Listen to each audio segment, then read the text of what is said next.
Hola amigos, bienvenidos a otra emisión de La Tarea, una emisión súper especial porque hoy viajaremos al pasado presente. Sí, no se preocupen, que no me estoy volviendo loca. Es que curioseando, como siempre anda el team de La Tarea, he descubierto muchísimas de las cosas que hoy usamos o que vemos que fueron inventadas hace siglos. Hay tecnologías que parecen súper modernas, pero que se les ocurrió a personas de hace más de 2 siglos. Yo creo que mejor te muestro lo que descubrí porque realmente suena bastante increíble. Vamos a comenzar entonces la tarea.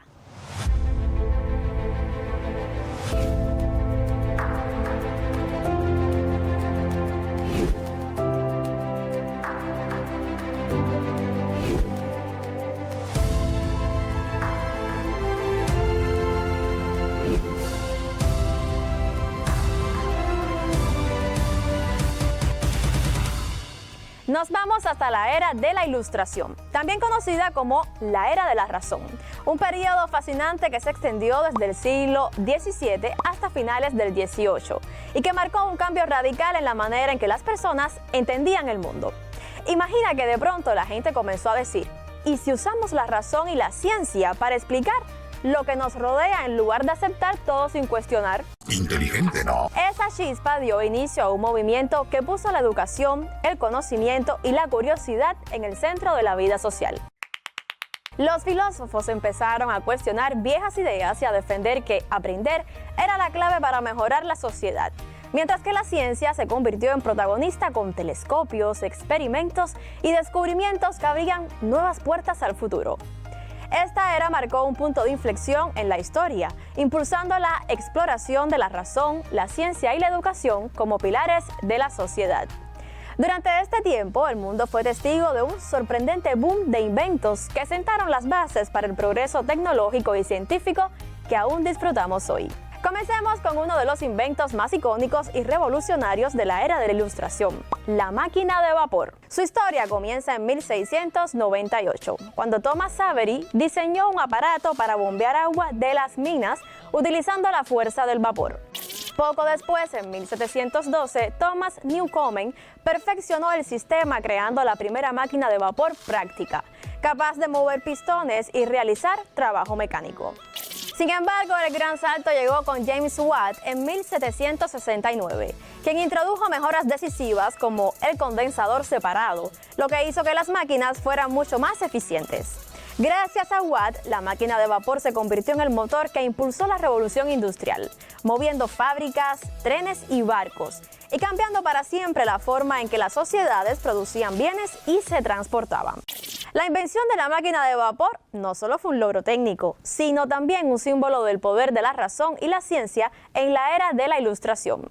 Por primera vez, la humanidad tenía una herramienta capaz de multiplicar la fuerza del trabajo humano y animal, abriendo paso a ciudades industriales, nuevas formas de comercio y un crecimiento económico sin precedentes. Desde América y las Indias occidentales, el algodón se llevaba a Liverpool y a través de un canal a molinos como el de Quarry Bank, cerca de Style. Quarry Bank es ahora un museo y Val Bryan es su experta en historia textil. Esto es algodón en su estado natural, ¿verdad? Son las bolas de algodón de donde se cogen para tener este algodón rústico.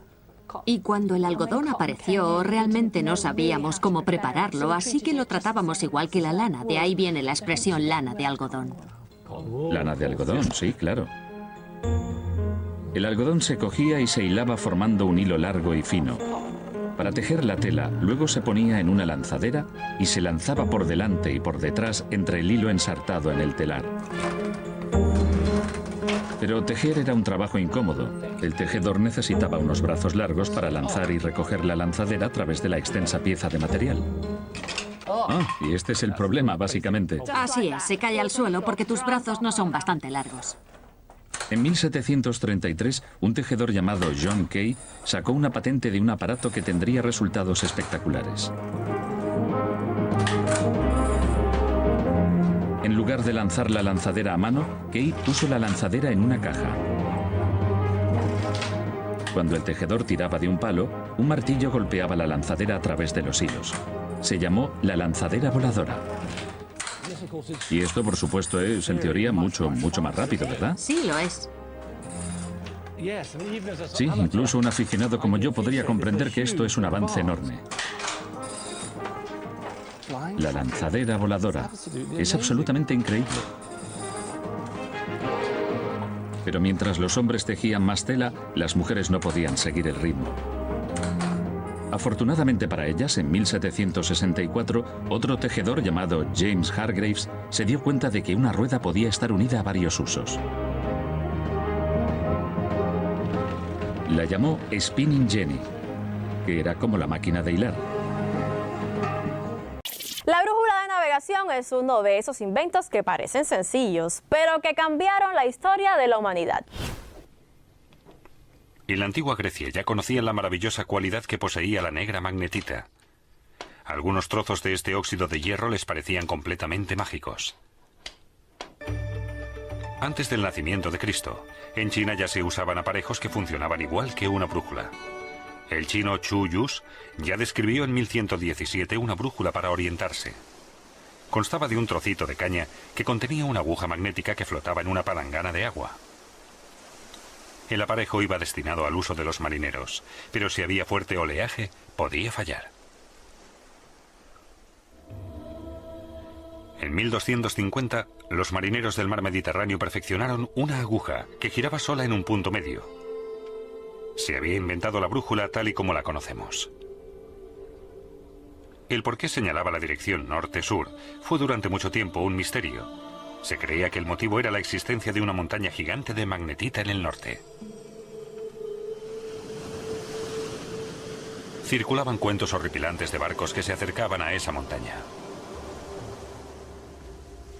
La peligrosa fuerza de atracción arrancaba los clavos de las maderas y llevaba a los marineros a la muerte. En 1600, el investigador inglés William Gilbert se propuso acabar de una vez por todas con todas esas supersticiones. Y afirmó que ni el ajo acabaría con el magnetismo, ni los diamantes lo reforzarían. En su tratado De Magnete, Gilbert describe sus experimentos. Utilizó un trozo de magnetita para simular el comportamiento de la aguja magnética con respecto a la Tierra. Y en su intento, consiguió observar lo que después se acuñaría como inclinación. Solo directamente en el ecuador, la aguja permanecía horizontal. Y cuanto más se acercaba a los polos, más se inclinaba hasta quedar completamente vertical sobre ellos. En ello basó el investigador su hipótesis de que la Tierra era un imán muy potente. Poco después de que la brújula se estableciera como instrumento de navegación, se supo que la aguja desde cualquier lugar de la Tierra siempre apunta al polo norte. Este fenómeno recibirá el nombre de declinación magnética. Así, en el siglo XVIII, el campo magnético de la Tierra llamó la atención de los investigadores.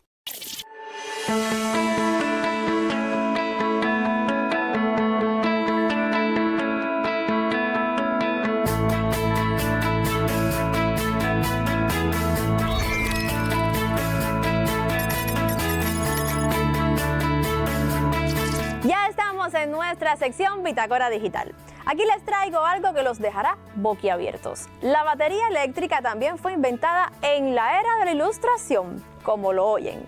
Este imprescindible equipo de nuestra cotidianidad surgió a finales del siglo XVIII gracias a los trabajos de Luigi Galvani y Alessandro Volta, y fue un invento que abrió un nuevo capítulo en la historia de la ciencia y la tecnología.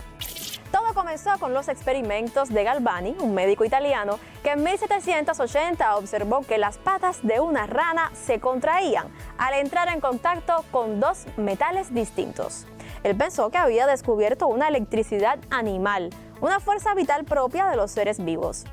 Sin embargo, su compatriota Alessandro Volta interpretó el fenómeno de otra manera. No era la rana la que producía electricidad, sino los metales al reaccionar entre sí. A partir de esa idea, Volta diseñó en 1800 la primera pila voltaica, considerada la primera batería de la historia. Consistía en discos alternados de cobre y zinc, separados por cartones empapados en agua salada. Este sencillo dispositivo podía generar una corriente eléctrica continua, algo que hasta entonces parecía imposible. La pila de Volta fue un invento revolucionario porque permitió a los científicos experimentar con electricidad de manera controlada y estable, abriendo el camino a descubrimientos como la electrólisis, el electromagnetismo y más adelante la creación de motores eléctricos. El impacto social y científico fue enorme. Gracias a este invento, la electricidad dejó de ser un fenómeno misterioso de relámpagos y chispas y pasó a ser una herramienta práctica que podía estudiarse y aprovecharse. Las baterías han evolucionado muchísimo. Hoy existen de litio, níquel y otras tecnologías que alimentan desde teléfonos móviles y computadoras hasta automóviles eléctricos y satélites. Sin embargo, todas ellas conservan el mismo principio básico: transformar reacciones químicas en energía eléctrica. En este sentido, la pila de Volta es la madre de todas las baterías modernas. Recuerden que nos vemos la próxima semana. Aquí los espero con otra colección de materiales interesantes como estos para mostrarles. Ahora les traigo un equipo que en algún momento todos hemos necesitado. Me refiero al termómetro de mercurio, que fuera inventado por Daniel Gabriel Fahrenheit en 1714. Mientras que el interés por los termoscopios seguía creciendo en toda Europa, un joven comerciante descubrió que los instrumentos se estaban convirtiendo en un producto comercial cada vez más popular. Además, los encontró totalmente fascinantes. Este joven se llamaba Daniel Gabriel Fahrenheit. Finalmente su camino se cruzó con el de Romer en Ámsterdam. De su colaboración surgió el primer termómetro de mercurio, que ofrecía una mayor exactitud y precisión que sus predecesores, y finalmente pudo fabricar varios termómetros que daban lecturas consistentes gracias a la mejora del diseño con mercurio. Tras la adopción casi mundial de la escala métrica, el sistema Fahrenheit fue reemplazado por la escala inventada por el astrónomo sueco Anders Celsius en 1742. El astrónomo hizo que el proceso de calibración fuera más preciso utilizando simplemente los puntos de congelación y ebullición del agua a nivel del mar, sin que la mezcla de sal requiriera sus propias mediciones. Sin embargo, en su escala original 100 grados era el punto de congelación. Más que Celsius, fue Jean-Pierre Christine, físico, matemático, astrónomo y músico francés, quien, más o menos al mismo tiempo que la innovación de Celsius, concibió una exposición similar, pero con 100 como punto de ebullición, la escala Celsius actual. Pero otras escalas también fueron desarrolladas durante esa época. El entomólogo francés René Antoine Fortual de Reaumur inventó en 1730 un termómetro de alcohol y una escala de temperatura que finalmente resultó ser menos fiable que el termómetro de mercurio de Fahrenheit. El primer médico que utilizó las mediciones del termómetro en la práctica clínica fue Hernán Boerhaave. En 1866, Sir Thomas Clifford Arbuthnot inventó un termómetro clínico que producía una lectura de la temperatura corporal en 5 minutos en lugar de 20. Seguimos con otro invento que, aunque no es un equipo, sí es uno de los inventos más trascendentales de la historia.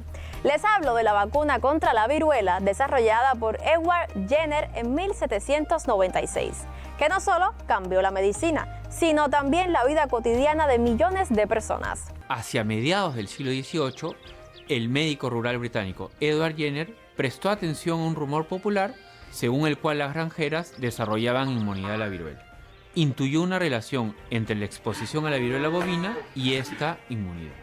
Como buen científico, decidió investigar al respecto y, convencido de su hipótesis, se lanzó a demostrarlo.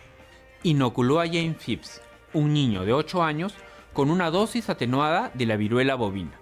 Luego, este niño fue expuesto a dosis mayores de la viruela humana sin mostrar ningún síntoma de infección. Así, Jenner demostraba que la exposición a una versión atenuada de la enfermedad generaba inmunidad a la misma. En los meses posteriores, vacunó a muchos niños y adultos más y presentó sus resultados a la Sociedad Médica Británica. Sus resultados fueron validados y la corona británica empezó a promover campañas de vacunación gratuita en todo su territorio.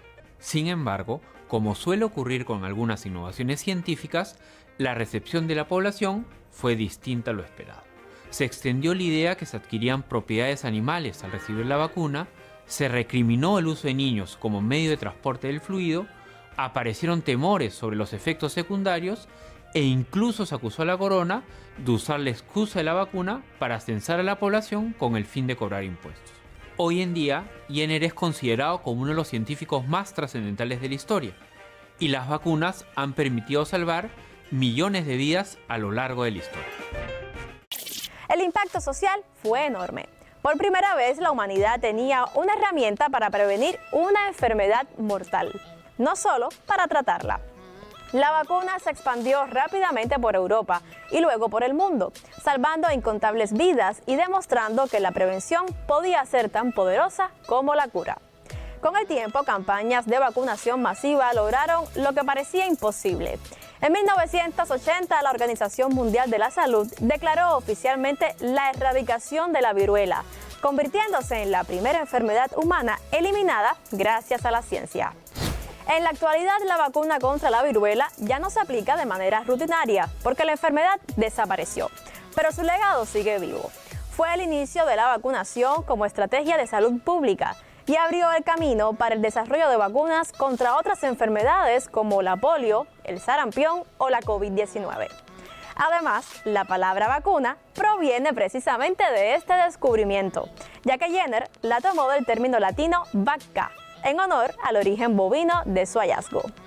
Por último, traemos el pararrayos, inventado por Benjamin Franklin en 1752. Uno de esos inventos que parecen simples, pero que salvaron y aún salvan incontables vidas y construcciones. Las tormentas eléctricas siempre han sido un verdadero peligro y en esa época incendiaban casas, iglesias y almacenes, causando enormes pérdidas. Franklin, un científico y pensador estadounidense, estaba fascinado por la electricidad y realizó experimentos famosos, como el del cometa con una llave metálica que le permitió demostrar que los rayos eran descargas eléctricas naturales. A partir de esa idea diseñó el pararrayos, un dispositivo formado por una barra metálica colocada en lo alto de los edificios y conectada a tierra mediante un cable. Su función era atraer la descarga eléctrica y conducirla de manera segura hacia el suelo, evitando que destruyera la construcción. Este invento fue un símbolo del espíritu de la Ilustración, porque mostró cómo la ciencia podía resolver problemas prácticos y proteger a la sociedad. Durante una tormenta eléctrica no hay un lugar más seguro que un edificio que tenga un pararrayos en su azotea. Todos los rayos que caigan en la zona cercana a un pararrayos caerán sobre él y, contra lo que pueda parecer, aunque tú estés dentro del edificio sobre el que cae un rayo, no te pasará nada. Los pararrayos se colocan encima de los edificios para atraer a los rayos y que, una vez caigan sobre ellos, la enorme descarga eléctrica se conduzca hasta el suelo sin afectar a la estructura del edificio ni a las personas que puedan residir en él. Pero, ¿cómo se consigue esto? Los rayos se producen porque la carga negativa que se acumula en la parte baja de las nubes durante una tormenta atrae a la carga positiva que tiene la superficie de la Tierra. Como los polos contrarios se atraen, la carga positiva escala lo más que puede para acercarse a las nubes. Es por esto que los pararrayos se sitúan en los edificios más altos de la zona. Lo que se pretende es provocar que el rayo caiga sobre el pararrayos y de esta forma controlar y dirigir la energía del rayo para evitar destrozos. Los pararrayos llevan conectado un cable que es muy buen conductor eléctrico y que recorre el edificio hacia abajo por la parte exterior. Este cable se ocupa de llevar la electricidad que cae sobre el pararrayos hasta debajo de la tierra, donde un sistema de cables y bobinas se encarga de disipar la energía del rayo. Pero no todo es tan fácil como parece. Aunque en nuestros días parezca un invento simple, no fue hasta 1752 cuando se descubrió que los rayos eran producidos por descargas eléctricas. Se dice que Benjamin Franklin se encontraba volando una cometa cuando un rayo cayó sobre ella y la calcinó. Tras ese suceso, pensó que esos haces de luz procedentes del cielo tenían algo que ver con la electricidad y que quizás podían ser atraídos de alguna manera. Un día tormentoso de 1752, Franklin cogió otra cometa y ató una llave metálica a la cuerda con la intención de atraer la electricidad estática desde el cielo. Para su fascinación, pudo comprobar cómo la electricidad estática bajaba por el hilo de la cometa y, al llegar a la llave, producía chispas. Acto seguido, almacenó toda esa energía en una botella de Leyden, que es un dispositivo concebido para guardar la energía eléctrica. Y cuando comparó esa energía con la que había creado en su laboratorio, pudo comprobar que se comportaban igual. De esta forma, Franklin llegó a la conclusión de que la energía eléctrica procedente de las nubes era idéntica a la energía eléctrica que se creaba en la Tierra. Los iniciales eran unas barras de metal de entre 5 y 10 metros terminadas en punta de cobre o platino. Y todavía, a día de hoy, hay muchos lugares en el mundo que siguen utilizando este modelo de pararrayos. Sin embargo, que el pararrayos tenga esta forma tiene un problema del que se dio cuenta Nikola Tesla a principios del siglo XX. Tesla se percató de que la punta del pararrayos ionizaba el aire que está alrededor, y que por eso el rayo tendía a caer sobre el pararrayos. Pero eso, a la vez, suponía un gran problema, ya que el aire circundante, al estar ionizado, se convierte en un conductor, lo que podría causar daños incontrolados desviando la energía del camino correcto. Nació así, en 1918, el pararrayos de punta de captación con base amplia, mucho más seguro que el original. Al casual vuelo de la cometa de Benjamin Franklin debemos que nuestras ciudades y rascacielos no sean en la actualidad un gran atractor de rayos, que, sin el invento del pararrayos, serían un no parar de catástrofes cada vez que se produce una tormenta. Hasta la actualidad, el uso del pararrayos sigue siendo fundamental. Hoy existen versiones modernas que protegen no solo edificios, sino también antenas, torres de telecomunicaciones y sistemas eléctricos. Pero aunque la tecnología ha evolucionado, el principio básico sigue siendo el mismo que Franklin ideó hace más de 2 siglos: ofrecer un camino seguro para que la energía del rayo llegue al suelo sin causar daños. Amigos, como hemos comprobado, la importancia de la ilustración no se limita al pasado, porque de ella heredamos ideas que aún nos acompañan. El derecho de todos a aprender y el valor de pensar por nosotros mismos, cuestionar y buscar respuestas.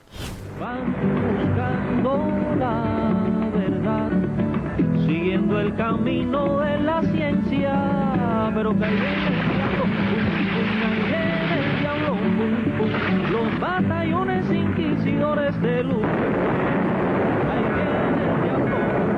Ahí viene el diablo, para llevarse a todos los hombres que quieran ver.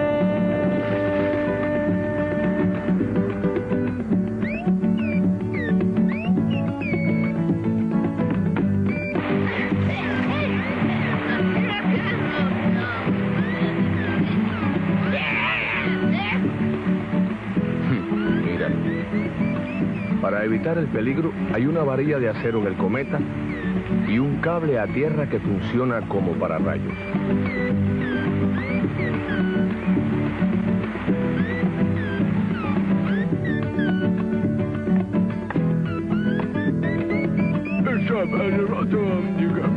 Hombres los hubo siempre, de pensamientos grises, que no ven más allá de sus narices. Tú sigue con tus dudas, busca y experimenta, abierta la razón y la mira atenta. Paso a paso llegarás, lento, poco a poco, descubriendo la verdad, aunque alguno te tilde de loco.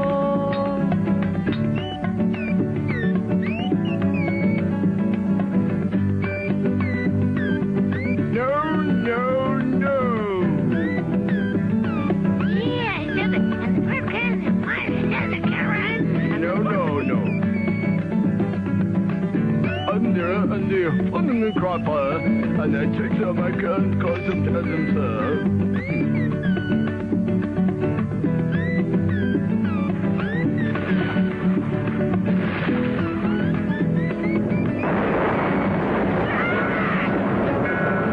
Ahí viene el diablo, los batallones inquisidores de Lucifer.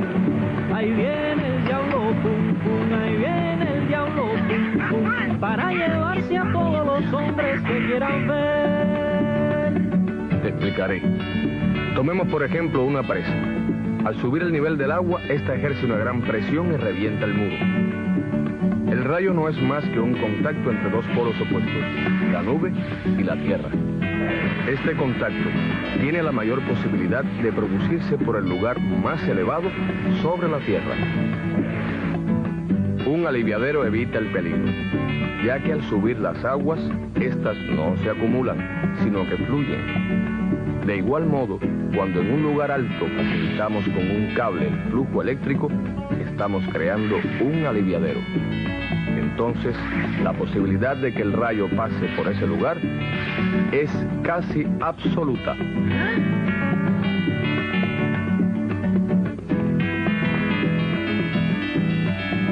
Hubo en